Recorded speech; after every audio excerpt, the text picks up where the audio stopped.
How to prevent someone from taking in screenshots on Facebook. Hello everyone, welcome back to our channel. So let's dive right in without wasting any time. Also make sure to watch this video till the end.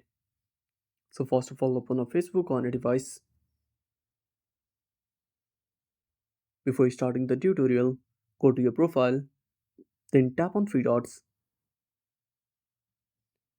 Now scroll down. Now make sure your professional mode is turned off. If it's turned on, simply tap on turn off professional mode on this page. Then simply go back, tap on three lines at the top right corner. Again scroll down and tap on settings and privacy. Then go to settings. Now tap on profile settings. Now scroll down. Now tap on profile locking.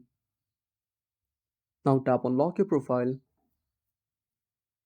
And that's it. Thanks for watching. Make sure to subscribe our channel and hit the bell icon. See you in the next video.